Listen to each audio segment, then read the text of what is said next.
6월 19일 주일 예배 드리겠습니다. 기도하겠습니다. 하나님 감사합니다. 오늘 같이 모여서 예배 드릴 수 있는 은혜 주셔서 감사합니다. 하나님 오늘 예배 주님께 올려드립니다. 하나님의 최고의 예배가 되게 하시고 우리의 마음과 정성을 드리는 예배가 될 수 있도록 인도하여 주옵소서. 감사합니다. 예수님 이름으로 기도합니다. 아멘. 찬양하겠습니다. 주여 나의 마음이 주께로 정해졌으니 나는 주 찬양하리라. 영원한 나의 영혼아 나와 주를 들어라. 주여 내가 찬양하리라.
사는 것이 모든 것이 나의 유익이 아니라 하나님께 영광을 돌리기 위한 것입니다.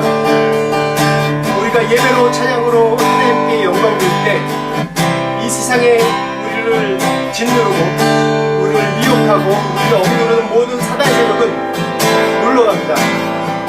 주님의 영광을 선포할 때 모든 어둠 세력들은 물러갑니다. 그래서 우리 주님의 영광을 선포합시다. 모든 영광을 주님께 돌립니다. 선포합시다. 영광을 돌리세 우리 하나님께 기업의 영광 높아는 나를 만방의 모든 신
예수 이름을 높입니다.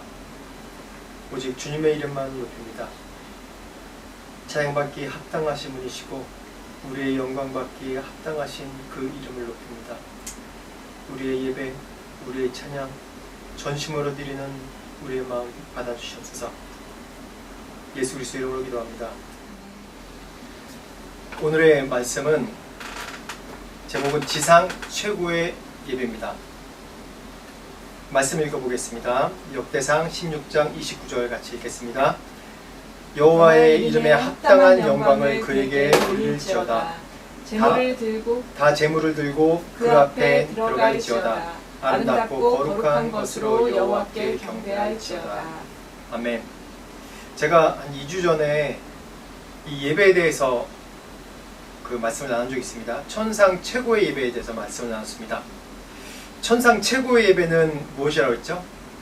하나님의 거룩하심을 찬양하는 예배라고 했죠. 우리가 천상, 그러니까 천국, 나중에 하나님, 우리가 이 생이 다 끝나고 하나님 나라가 살 때 드리는 찬양이 거룩하다 라는 찬양을 한다고 그랬죠. 그래서 다른 하나님 어떠한 하나님 그런 찬양을 하는 게 아니라 단 하나, 거룩하다라는 그런 찬양을 끊임없이 영원토록 드린다고 같이 말씀을 나눴습니다.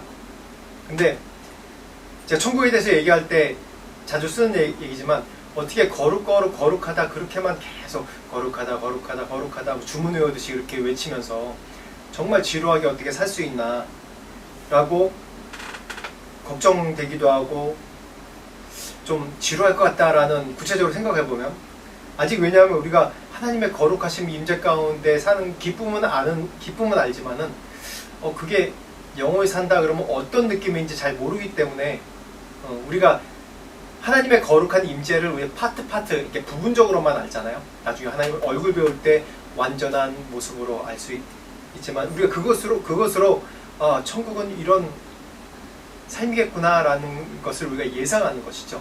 아직 천국 가본 사람이 한 명도 없기 때문에 말씀 가운데 나와 있는 걸 우리가 상상해 볼 수 있습니다.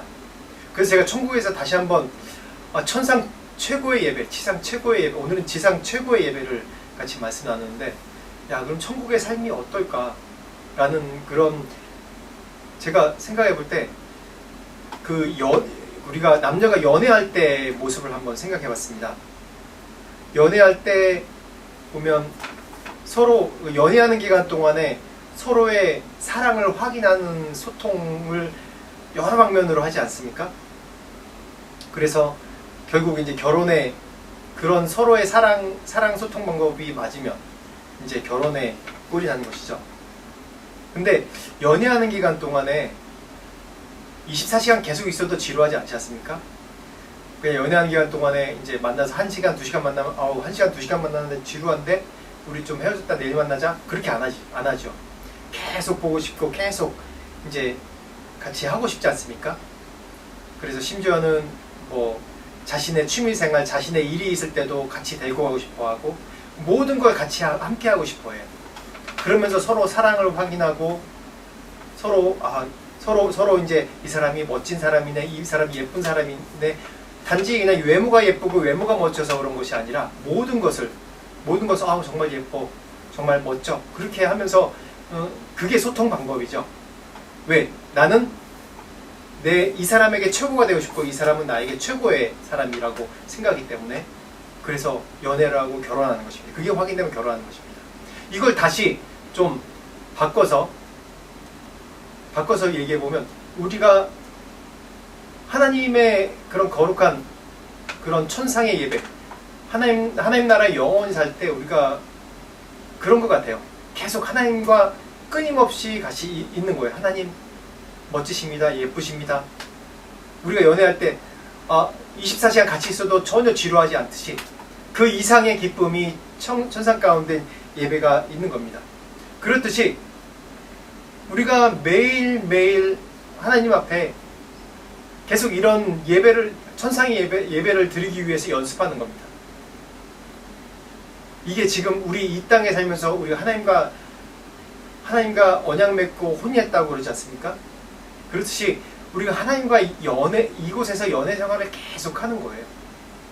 그렇게 하려면 계속 하나님 앞에 내가 하나님께 내 마음을 보여드리고, 내가 하나님께서 내게 향하신 마음을 확인하는 그런 작업을 계속 이 땅 가운데 사는 것입니다.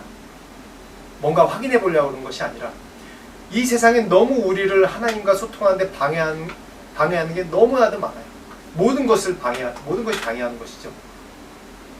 그렇기 때문에 내가 하나님의 말씀 가운데 내가 너를 사랑한다, 너를 위해서 내 몸을 바쳤다 라고 얘기를 했지만, 그걸 계속해서 우리가 확인받으려고 하는 거예요. 우리 삶 가운데 고난, 삶 가운데 어려움, 여러 상황 가운데 놓여 있을 때마다 우리의 마음이 자꾸 바뀌어요. 하나님 마음은 절대 변치 않으신데. 그래서 우리가 계속해서 이 예배 가운데, 하나님과 교제 가운데 소통하는 겁니다. 성경 말씀을 쭉 보면 제가 출애굽기 말씀을 계속해서 얘기를 많이 합니다. 처음 이제 교회 시작이기 때문에 이제 어떻게 하나님께서 우리 이스라엘 백성들에게 초기에 말씀하셨는지에 대해서, 그 하나님께 어떻게 소통하셨는지에 대해서 그렇게 말씀을 나누려고 하다 보니까 계속 이 출애굽기, 이 모세오경에 대해서 말씀을 많이 나누는 것 같아요. 출애굽기를 간단하게 얘기하면 이 두 가지로 줄일 수 있습니다. 출애굽기, 예배와 순종입니다. 예배와 순종. 어떻게 하나님과 이 땅에 있는 우리 사람들이 하나님과 소통하는지에 대해서 가르쳐주는 것이 바로 예배와 순종입니다. 다시 말하면 레위기를 다시 얘기하면 뭐냐면, 레위기는 어떻게 예배하나, 또 어떻게 순종하나, 그게 나와 있죠. 왜냐하면 출애굽기 레위기의 전반적인 말씀, 중반 이후의 말씀을 쭉 보면 하나님과 시내산 언약을 맺으신 후에 계속해서 하나님께서 가르쳐주는 게 어떻게 하나님께 나오고 제사 드리는지에 대해서 계속 나옵니다. 어떤 방식으로 예배를 드리는지 레위기까지 충분하게 나옵니다. 제사장은 어떻게 하고, 어떻게 하나님께 나오고, 어떻게 정교를 시결하고, 어떻게 절기를 지키고, 이 상세한 내용들이 계속해서 나옵니다. 그래서 첫 번째가 하나님과 이 땅에서 소통하는 가장 중요한 게 뭐냐 하면 예배입니다. 첫 번째가. 두 번째, 순종이고요. 예배를 통해서 우리가 이 세상에서 승리해야지만이 하나님과 소통할 수 있고 하나님과 교통할 수 있는 겁니다. 말씀을, 하나님께서 주신 언약, 약속의 말씀, 이 성경책에 나온 이 말씀을 순종하는 것이 바로 하나님 앞에 어떠한 절차대로 순서대로 예배드리는지에 대해서 순종하는 것이에요. 구약의 예배 절차가 많은 것들이 뭐냐 하면, 우리가 하나님과 소통하는 방법들에 대해서 말씀해 주시기 위해서 예배의 이런 순서들을, 절기를 쭉 말씀하셨는 거예요.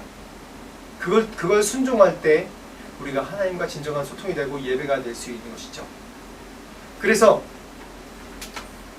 한번 말씀 읽어보겠습니다. 창세기 4장 1절에서 4절 전반부 말씀입니다. 같이 읽어보겠습니다. 아담이 그의 아내 하와와 동침하매 하와가 임신하여 가인을 낳고 이르되 내가 여호와로 말미암아 등남하였다 하니라. 그가 또 가인의 아우 아벨을 낳았는데 아벨은 양치는 자였고 가인은 농사하는 자였더라. 세월이 지난 후에 가인은 땅의 수산으로 제물을 삼아 여호와께 드렸고 아벨은 자기도 양의 첫 새끼와 그 기름을 드렸더니. 하나님이 천지를 창조하시고 또 인간을 창조하신 후에 에덴 동산에서 하나님과 우리 인간은 마음껏 교제했습니다. 소통하는데 전혀 막히는 문이 없었지요. 근데 우리 인간의 타락으로, 인간의 죄악으로 인해서 에덴 동산에 거할 수 없고 이제 에덴 동산에서 추방당해서 이 땅에 거하게 됐습니다. 아담과 하와는 에덴 동산에서 살았기 때문에 하나님과 소통하는 방법을 알았어요. 물론 죄악 때문에 그게 막혀서 하나님과 소통하는데 어려움이 있었지만 하나님과 소통하는 방법을 알았지만, 아담과 하와가 이제 임신해서 첫 아이를 낳은 가인과 아벨에게 하나님은 어떻게 하나님과 소통하는지에 대해서 그 방법을 가르쳐 주셨습니다. 인류에게 첫 번째로 하나님께서 해 주신 소통의 방법이 바로 예배예요. 예배. 이건 나와 있죠. 가인은 땅의 소산으로 제물을 삼아 하나님께 드렸고 아벨은 양의 첫 새끼와 그 기름을 드렸더니, 이게 드린다는 게 이게 예배지 않습니까? 하나님께 제사를 드리는 것. 첫 인류가 첫 번째로 하나님과 소통하기 위해서 한 것이 예배예요. 그만큼 이 예배가 정말 중요합니다. 제일 중요한 것이 이 예배입니다. 아담과 하와는 이미 하나님과 소통 방법을 알았지만 그 이후 죄악된 세대는 몰랐기 때문에 하나님께서 직접적으로 처음으로 가르쳐 주신 게 이 예배예요. 그렇기 때문에 사단은 이 예배를 막기 위해서 온갖 수단을 다 통틀어서 우리를 방해를 합니다. 어떻게 방해하느냐? 그 다음 말씀 보겠습니다. 창세기 4장 4절에서 5절. 아벨은 자기도 양의 첫 새끼와 그 기름을 드렸더니 여호와께서 아벨과 그의 제물은 받으셨으나 가인과 그의 제물은 받지 아니하신지라. 가인이 몹시 분하여 안색이 변하니. 인류 최초의 예배자이고 인류 최초의 순교자가 나왔습니다.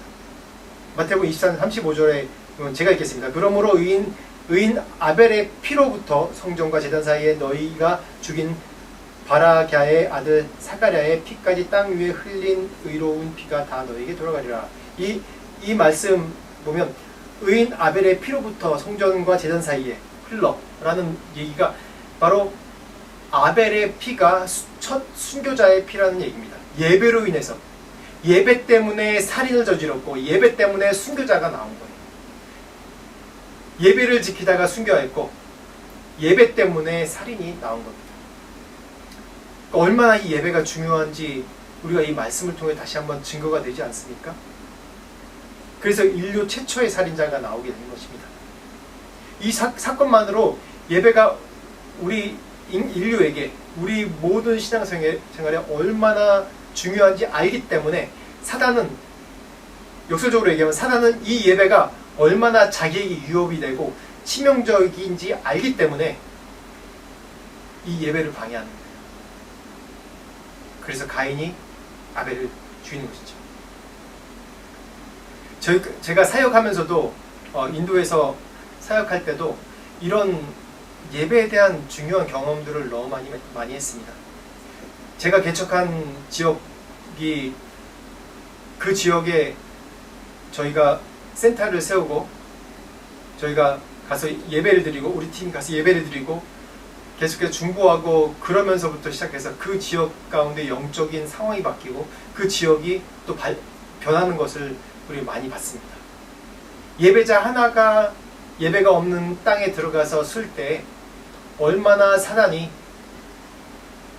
방해하고 괴롭히는지도 인도에서 경험했습니다. 또 이곳에서도 경험해요.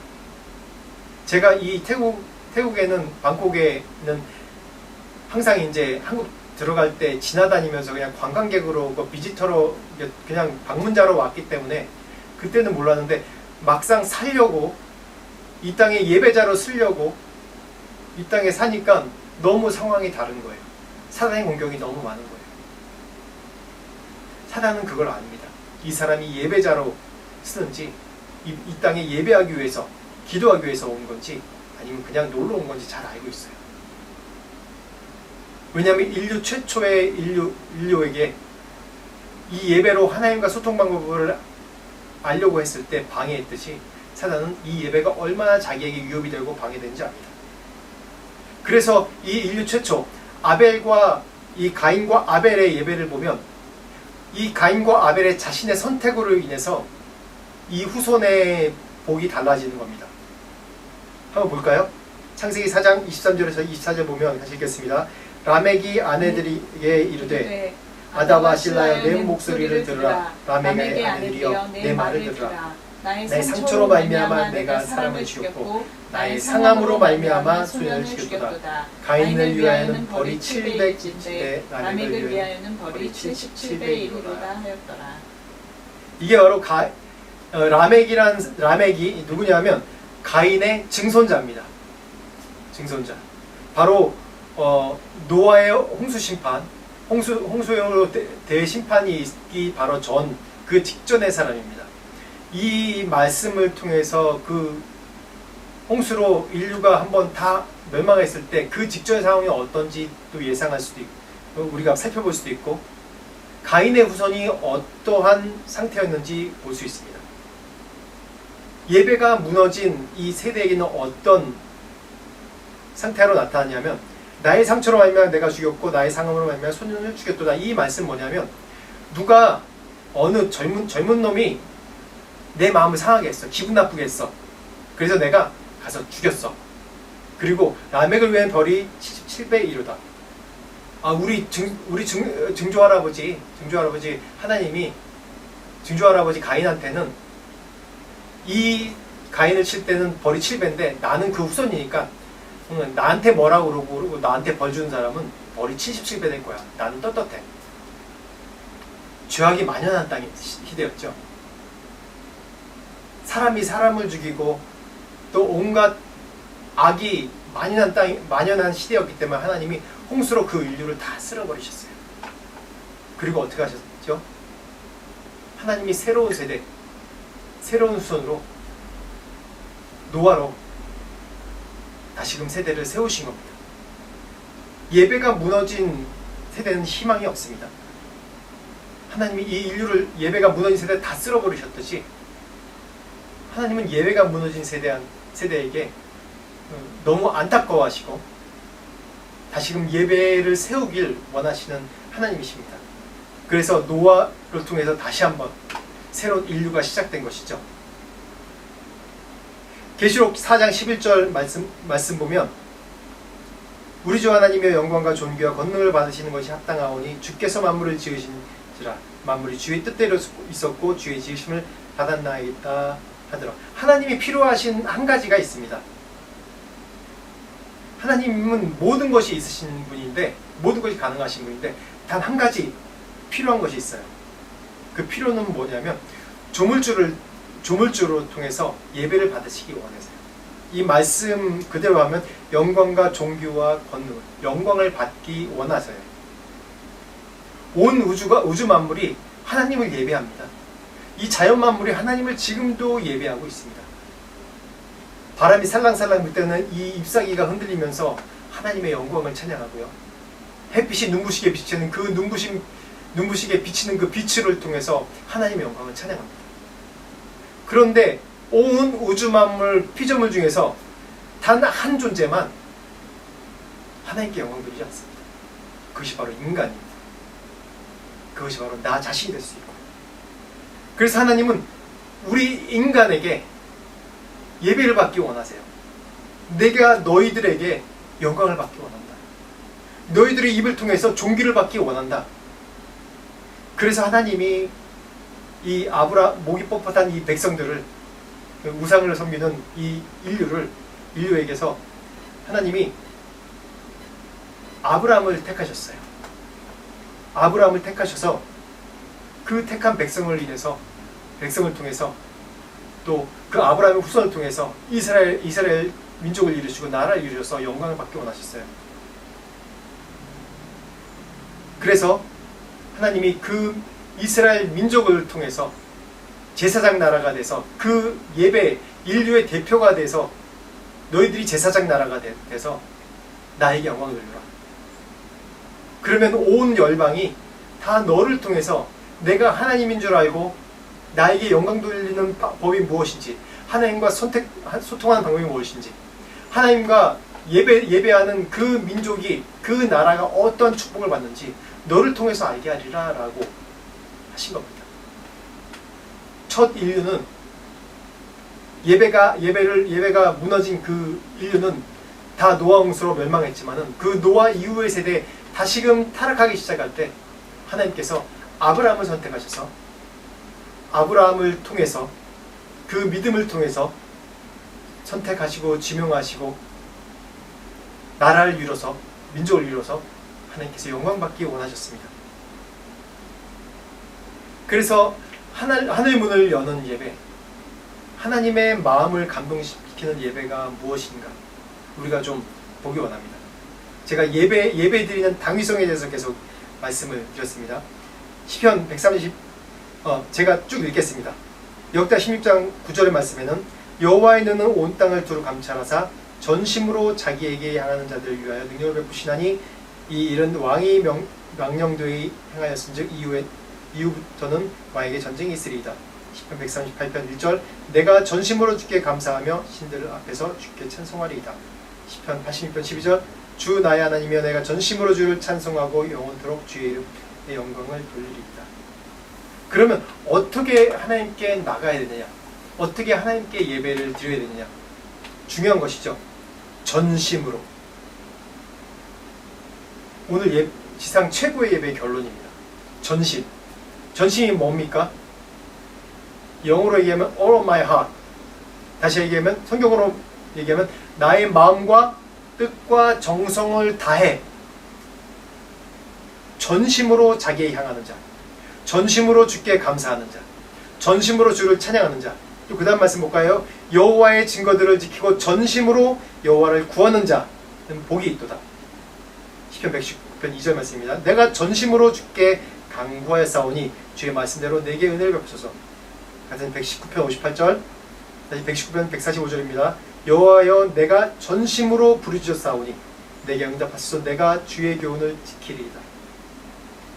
성경에서 계속 얘기하는 게 너희가 예배하던 찬송하던 기도하던 무엇을 하든지 간에 어떻게 하라고요? 전심으로 내 마음을 다해서 전심으로 내 마음과 뜻과 정성을 다해서 예배드리는 게 바로 하나님의 마음을 움직이는 예배고 하나님께서 기뻐하시는 예배고 하나님께서 이것 하나 필요하다 라고 얘기하신 바로 하나님께 영광 돌리는 하나님께서 필요하신 그 부분 바로 예배드리는 것, 우리가 하나님께 영광 드리는 것, 바로 전심으로 예배하는 것입니다. 그렇다면 어떻게 예배하는 게 전심으로 예배할까요? 내가 전심으로 예배하지 않나? 나는 이렇게 애를 쓰고 막 힘을 쓰고 예배하는데, 내가 주여 3번을 부르고 예배하는데, 내가 눈을 감고 지극히 감고 그냥 예배 처음부터 끝까지 집중해서 예배드리는데 이것이 예배일까요? 전심으로 예배드리는 것이 무엇일까요? 눈에 보이지 않는 내 마음을 다해서 예배드리는 것이 무엇일까요? 말씀 보겠습니다. 시편 51편 17절입니다. 같이 읽겠습니다. 하나님께 구하시는 제사는 상한 심령이라 하나님이여 상하고 통해하는 마음을 주께서 멸시하지 아니하시리이다. 첫 번째로 우리가 아는 내용이지만 상하고 통해하는 마음, 내 상한 마음입니다. 마음이 상하면 화가 나고 속상하지 왜 그 상한 마음을 드리나라고 생각할 것입니다. 상한 마음 뭐냐면 하나님 우리가 죄인입니다. 내가 죄인입니다. 내가 씻을 수 없는 죄인입니다. 난 이거밖에 안 됩니다. 아무리 노력해도 내 이 죄를 극복하지 못합니다. 여전히 나는 죄인입니다. 불쌍히 여겨주십시오. 불쌍히 여겨주십시오. 이것이 바로 하나님께 감동하시는 하나님께 전심으로 드리는 예배 첫 번째입니다. 상한 마음이 상하지 않는 자는 하나님께 전심으로 나가지 않아요. 근데 우리가 늘 죄인 그러면 기분 나쁘지 않습니까? 내가 교회 오래 다녀도 내 죄인인 건 내가 그냥 이론적으로 알고 있어요. 근데 마음 깊숙이 오지 않는 경우가 많습니다. 성경에서는 그런 자를 누구라고 얘기하냐면 바리새인이라고 얘기해요. 어떤 자들이 바리새인은 뭐 자기를 치면서 기도 안 합니까? 누구라도 열심으로 경건의 모양을 따르고 경건의 그런 방식을 따라서 예배드리는 사람입니다. 열심히 있는 사람입니다. 어떻게 보면 정말 전심으로 예배드리는 사람이라고 볼 수 있습니다. 그렇지만 성경은 예수님께서는 뭐라고 그러십니까? 같이 읽어보겠습니다. 시작. 두 사람이 기도하러 성전에 올라가니 하나는 바리새인이요 하나는 세리라. 바리새인은 서서 따로 기도하여 이르되 하나님이여 나는 다른 사람들 곧 토색 불의 간음을 하는 자들과 같지 아니하고 이 세리와도 같지 아니함을 감사나이다. 나는 일에 2번씩 금식하고 또 소득의 11조를 드리나이다 하고 세리는 멀리 서서 감히 눈을 들어 하늘을 쳐다보지 못하고 다만 가슴을 치며 이르되 하나님이여 불쌍히 여기소서 나는 죄인이로소이다 하였느니라. 누가복음 18장 10절에서 13절입니다. 제가 이 말씀과 동일하게 그렇죠. 바리새인들이 우리가 이제 바리새인 그러면 교만한 자, 형식을 따른 자라고 얘기를 합니다. 근데 저희들도 똑같이 교회 열심히 다니는 사람들이 이런 마음 같이 가지고 있지 않습니까? 내가 금식 한 10일 금식, 20일 금식 하고 내려오면 이 세상 누구보다도 경건한 사람처럼 거룩한 사람처럼 그렇게 알고 있지 않습니까? 그게 며칠 안 가죠. 내가 말씀 연구만 열심히 한다고 기도 하루에 뭐 1시간, 2시간씩 열심히 한다고 그래서 다른 사람들과 다르게 보여. 어떤 사람 맨날 기도 안 하고 놀러 다니고 기도 안 하고 맨날 세상 가운데 고민하고 있고 그러면 좀 낮게 보는 성향이 있지 않습니까? 우리 모두가 다 그래요. 내가 좀만 경건 생활 좀 열심히 한다고 그러고 내가 기도 가운데 하나님 감동 주셔서 만나고 소통하고 그런다 생각할 때 이 세상에서 더 겸손하게 되는 것이 아니라 다른 사람을 판단하거나 그런 마음이 많이 있습니다. 그렇지만 성경 이것과 마찬가지로 좀 다른 구절, 한 구절 더 보면 저희가 그런 생각이 납니다. 1만 달란트 빚진 자. 성경 말씀에 1만 달란트 빚진 자에 대해서 말씀이 나옵니다. 그 내용 보면 어떤 내용이냐면 1만 달란트 그러면 지금으로 환산하면 한 4조가 넘는다고 해요. 하루에 뭐 일당 뭐 7만 원 정도로 치면 4조가 10만 원으로 치면 4조가 넘겠죠. 근데 1만 달란트 빚진 자가 그 빚쟁이가 빚쟁이 앞에서 떳떳할 수 있겠습니까? 아니죠. 매일마다 이 1만 달란트 빚진 자는 빚쟁이한테 가면 작아져요. 내가 아무것도 아니고 이거 어떡하지? 그러면서 늘 작아지지 않습니까? 내가 감당할 수 없는 빚 아닌가? 4조 막 5조 되는 돈을 그 사람들 4조 5조를 빚진다고 생각해봐요. 빚도 촉하면 많은 사람들이 이런 일로 목숨을 끊습니다. 제가 왜 굳이 이 돈으로 얘기하냐면 지금 현대사회는 이게 카드 빚이다, 대출이다 그런 걸로 많이 대부분 살지 않습니까? 대부분 사람들이 대출 없는 사람이 없다고 얘기합니다. 은행에 빚으로 다 사는 시대죠.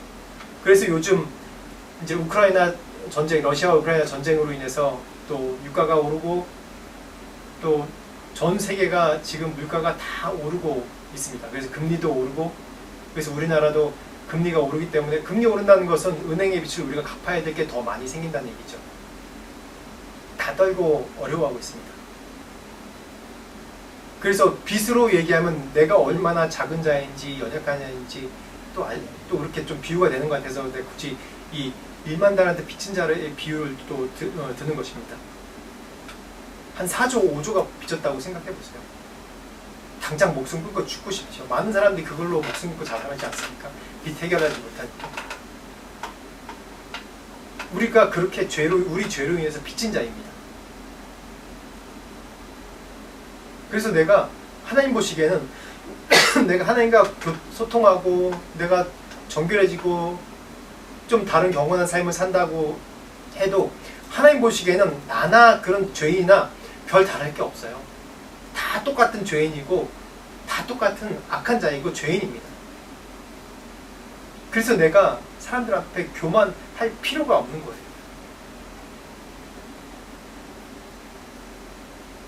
우린 빚진 자입니다. 하나님께 빚진 자입니다. 그래서 주님 앞에 나올 때 우리가 동일하게 나와야 되는 마음이 이런 상한 심령. 나는 어찌해도 내 죄를 해결하지 못하고 이 4조 5조 1만 달란트 빚진 자가 그 값비싼 이 은혜를 입은 자에 대해서 비유하는 건데 이 4조 5조가 아니라 우리는 영생을 빚진 것입니다. 영생. 우리가 영원히 벌받을 수 있는 그런 죄로 있는 사람들인데 예수 그리스도의 십자가에 돌아가심으로 말미암아 영원한 세상을 우리가 하나님 앞에 비친 것입니다. 그렇기 때문에 내가 하나님 앞에 언제든지 떳떳하지 못합니다. 죄인입니다. 늘 하나님 앞에 씻을 수 없는 죄인이라고 상한 마음, 상한 심령으로 주님 앞에 나오는 것이 바로 이게 상한 마음으로 주님 앞에 나오는 거예요. 이런 상한 마음이라면 전심으로 하나님 앞에 나오지 않겠습니까? 전심으로 하나님 앞에 예배드리지 않겠습니까? 저도 한번 한 4년 전에 여기 이 태국에 처음 왔을 때 애들 학교 보낼 때 분기마다 내는데 한 분기를 저희가 낼 돈이 없는 거예요. 그래서 근데 정말 낼 돈이 없는데 제 아내 통해서 그 사모님끼리 친한데 그 사모님이 그 재정을 빌려주신 거예요. 그래서 나중에 갚으라고 그러면서 그때 너무 절박했거든요. 정말 너무 절박했거든요. 근데 그 이후로 이상하게 그 사모님이 빌려준 건데 그 목사님까지 저는 예뻐 보이더라고요. 그래서 그 목사님이 이게 쉬운 분은 아니었거든요. 쉬운 분은 아니고 좀 까칠한 분인데도 뭐 하든지 그 목사님이 너무 예뻐 보여요. 그냥 늘 빚진 마음이 있고 지금도 그분한테 빚진 마음이 있고 그때 이런 돈도 우리같이 갚을 수도 없을 수도 있는데 우리가 돈이 없는 거 알잖아요. 근데 빌려주는구나. 그러니까 너무 빚진 마음이 드는 거예요. 너무 감사하고 그분 지금도 볼 때마다 늘 좋은 마음이에요. 그분 볼 때마다 제가 돈 이게 빚진 자 생각하니까 이 생각이 갑자기 나서 말씀드리는데 우리가 하나님 앞에 늘 나올 때 이런 상한 마음, 빚진 마음으로 나와야 되는 것입니다. 언제든지 이 바리새인들처럼 내가 쟤보다 좀 나은데요? 쟤보다 조금 더 제가 경건하지 않습니까? 제가 그래도 1년 동안 뭐 교회 예배 빠지지 않고 열심히 나오지 않습니까? 바리새인 말대로 하면 제가 11조 계속 드리지 않아요. 제가 어디 계속 세상 가서 나쁜 짓 합니까? 안 하지 않습니까? 그렇다고 제가 뭐 예배 빠집니까? 거기에 금식도 하고 기도도 하고 얼마나 성경 말씀도 열심히 보고 그럽니까? 제가 저 사람보다 낫죠. 그런 교만한 마음이 있으면 그건 상한 심령이 아닙니다. 전심으로 예배드리는 거 아닙니다. 많은 사람들이 이렇게 예배드립니다. 주님 전에 왔을 때 상한 심령이 아니라 떳떳한 마음으로 예배드립니다. 우리는 주님 전에 예배드릴 때 떳떳한 마음으로 드릴 수 있는 조건이 아무도 없습니다. 우리가 늘 상한 심령, 늘 빚진 자, 죄인의 마음으로 나와서 하나님 저를 용서해 주십시오. 왜냐하면 용서해 주시는 건 전적인 하나님 권한이기 때문에. 빚쟁이가 탕감해 4조 원을 탕감해줘야지 탕감되는 거 아닙니까? 내가 조금이라도 죄를 저지르면 그걸로 인해서 내가 영생으로 들어가지 못합니다. 영벌로 들어가는 것입니다. 지옥으로 들어가는 것입니다. 천국의 삶을 살지 못해요. 어떻게 되겠습니까? 하나님 용서해 주십시오. 간절한 마음, 상한 심령, 이게 바로 상한 심령입니다. 그리고 두 번째, 어떤 마음으로 나와야 되느냐? 마태복음 5장 3절 산상수훈입니다. 읽겠습니다. 심령이 가난한 자는 복이 있나니 천국이 그들의 것이니요. 가난한 마음, 심령이 가난한 자, 복이 있나니. 여기서 복이 있나니라는 blessing이라는 단어가 이 단어의 어원을 보면 blessing이라면 신께 제사를 드린다, 이런 내용이 있다고 해요. 이 blessing이라는 단어에 신께 드리는 제사, 이런 내용입니다. 다시 얘기해보면 하나님께 드리는 예배, 이 자체가 복이라는 거예요. 이 예배 가운데 하나님의 임재 가운데 있는 자체가 복이라는 거예요. 심령이 가난한 자, 가난하다고 얘기하는 것이 물질만이 아닙니다. 여기 분명히 심령이 가난하다고 얘기하고 있습니다. 그런데 대부분 보면 이 물질적인 게 영향을 많이 받습니다. 사실 인간이 연약하기 때문에. 자기가 넉넉하고 아무 부족함 없는 사람들은 가난한 마음이 참 되기 어려워요. 그래서 부자가 천국 가기 약대가 바늘귀로 들어가는 것보다 어렵다고 성경에 나오지 않습니까? 예수님께서 그런 비유를 직접 하셨어요. 왜냐, 우리 인간이 연약하기 때문에 보이는 것에 따라가요. 겸손이 그냥 원래 우리가 이 본투 겸손이 아니라 상황이 그렇게 되기 때문에 우리가 연약하고 가난하고 없고 부족하기 때문에 겸손해지는 거예요. 사람은 권력이 주어지고 돈이 주어지고 재물이 주어지고 힘이 주어지면 겸손한 사람 거의 없습니다. 99%가 없는 것 같아요. 내가 물질이 있더라도 내 마음이 가난한 마음이에요. 이 물질이 내 물질이 아니다. 이 힘이 내 힘이 아니다. 잠시 주어지는 거다.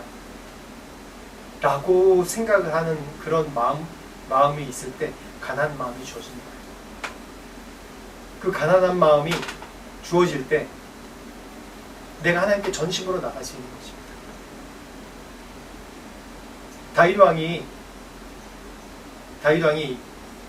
그 부할 때도 가난할 때도 이 말을 기억하라라고 얘기한 이제 게 있습니다. 그게 뭐냐면 이 또한 지나가리라 라는 얘기입니다. 이 또한 지나가리라. 이 또한 지나가리라는 얘기가 뭐냐면 내가 부할 때도 내가 힘이 있을 때도 우리가 인간이 가진 부와 그런 힘이 영원하지 않지 않습니까? 그때 겸손하기 위해서 이 또한 지나가리라. 내가 가난하고 힘들고 고난 가운데 있을 때도 내가 그것 가운데 영원히 절망하지 않는 것은 언젠가 하나님께서 이렇게 세우실 거기 때문에 이 또한 지나가리라. 가난한 마음, 계속해서 이 가난한 마음을 갖는 것이 바로 내가 전심으로 하나님께 예배드릴 수 있는 그런 마음입니다. 이 두 가지 잘 기억하십시오. 상한 마음, 가난한 마음. 우리가 또한 하나님의 이름을 알아야 예배드릴 수 있습니다. 중요한 말, 하나님의 이름 뭡니까? 야훼, 여호와, 야훼, 여호와 이렇게 얘기를 합니다. 야훼, 여호와. 그럼 히브리어 가까운 단어가 영어로는 뭐 저호바 그러는데 그게 아니라 히브리어가 정확하게 여호와입니다. 여호와. 그는 구원이시다라는 얘기입니다. 그 이름에 우리가 하나님의 이름을 알 때 내가 그분께 전심으로 예배드릴 수 있죠. 하나님의 이름을 모르면 어떻게 우리가 예배드릴 수 있습니까? 그래서 이스라엘 백성에게 초기에 하나님께서 자꾸 하나님이 어떤 분인지 이스라엘 백성에게 나타내셨어요. 모세에게 뭐라고 말씀하시죠? 내가 스스로 있는 자다라고 처음에 나타나셨죠. 그것이 바로 하나님의 정체성을 드러내신 거예요. 하나님은 어떤 분이라는 정체성을 드러낸 겁니다. 다시 얘기하면 내가 너희의 아빠다. 내가 너희를 책임질 아빠다 라고 얘기하는 겁니다. 하나님의 정체성을 드러내는 거죠. 그리고 모세에게 계속 이제 이스라엘 백성에게 나타내 얘기하는 것이 뭐냐면 나는 출애굽기 34장 6절 말씀에 여호와께서 그 앞으로 지나시며 선포하시되 여호와라 여호와라 자비롭고 은혜롭고 노하기를 더디하시고 인자와 진실이 많은 하나님. 다시 얘기하면 내가 스스로 있는 자다라고 내 정체는 아빠다. 내가 너희 아빠야. 그리고 노하기를 더디하고 뭐 자비롭고 은혜롭고 얘기한 건 뭐냐면 내가 아빠이기 때문에 네가 잘못 저질러도 용서해 줄게. 내가 아빠거든. 그래서 너 방황해도 내가 기다려 줄게. 언제 돌아와도 널 웰컴할게. 내가 다른 애 잘못하면 실수한다 뭐라고 그러는데 내가 네가 더 신앙이 성장하도록 내가 기다려줄게. 이런 얘기예요. 하나님이 어떤 분인가 얘기할 때 바로 이런 분이에요. 하나님의 이름을 알 때 우리가 하나님께 정확하게 하나님이 어떤 분인지 알아야지 되죠. 하나님 그냥 신 그러면 뭐 우주에 있는 뭐 어떤 신들, 뭐 다른 우리가 알고 있는 형상으로 있는 신들 그렇게 예배드릴 수는 없지 않습니까? 그 사람은 보이는 걸로 보기 때문에 그걸로 상상해버려서 신을 그렇게 단정져버려요. 그래서 이스라엘 백성이 신에 대해서 하나님을 만나는데도 불구하고 금송아지로 우상을 만들어서 이게 우리를 애굽에서 이끌어낸 신자라고 얘기하지 않습니까? 하나님의 이름을 알 때 하나님 우리 아빠십니다. 아빠. 하나님 우리 아빠십니다. 우리를 기다리고 계십니다. 우리를 구원해 주시기 위해서, 우리와 함께하기 위해서. 지상에서 최고의 예배가 바로 하나님이 우리의 아버지시고 아버지시라는 것. 성경적으로 얘기하면 구원자시라는 것을 알고 전능하신 하나님이라는 걸 알고 그분에게 전심으로 예배드리는 것. 내가 상한 마음을 드리고 나의 가난한 마음으로 하나님 앞에 나올 때 이게 바로 지상 최고의 예배가 될 수 있는 것입니다. 하나님 그런 예배를 받기 원하십니다. 우리의 마음을 받기 원하세요. 마음은 어떻게 나타내냐? 뭐 여러 가지 이제 성경에 나와 있습니다. 중요한 건 제가 아까 비유 말씀드렸듯이 여러분 상한 마음으로, 상한 심령으로 주님 앞에 나오십시오. 그리고 가난한 마음으로 주님 앞에 나오십시오. 이 예배가 하나님께서 유일하게 우리에게 원하시는, 필요하신 그런 예배입니다. 우리의 마음을 드리십시오. 같이 기도하겠습니다. 하나님 감사합니다. 저희가 전심으로 주님 앞에 나갑니다. 예배드리기를 원합니다. 하나님, 우리가 방황할 때도 있고 우리가 전심으로 주님 앞에 나오지 못할 때가 너무나 많습니다. 그렇지만 하나님, 우리가 늘 연약한 자이고 죄인이라는 것을 늘 스스로 깨닫고 하나님 앞에 나오는 겸손한 마음을 주시고, 또 늘 우리가 어떠한 위치에 있든지, 내 상황이 지금 부하든지 가난하든지 고난 가운데 있든지 즐거움 가운데 있든지 간에, 만족 가운데 있든지 간에 늘 주님 앞에 가난한 심령으로, 가난한 마음으로 나오시는 우리 모두가 될 수 있도록 축복하여 주시옵소서. 하나님, 바로 이런 전심으로 나오는 예배자를 지금도 찾고 있는 줄 믿습니다. 하나님, 제가 여기 있사오니 주님 저를 사용하시고 예배자로 사용하여 주시옵소서. 주님 앞에 우리의 전심을 드립니다. 늘 우리의 예배가, 늘 매일마다 드리는 우리의 삶이 지상 최고의 예배, 지상 최고의 드리는 삶이 제물이 될 수 있도록 축복하여 주시옵소서. 지금 우리 주 예수 그리스도의 은혜와 하나님 아버지의 무한하신 사랑과 성령님의 감화감동 역사하심이 주께 전심으로 나오고자 소망하는 모든 자들에게 지금부터 영원토록 함께 하시를 간절히 축원하옵나이다.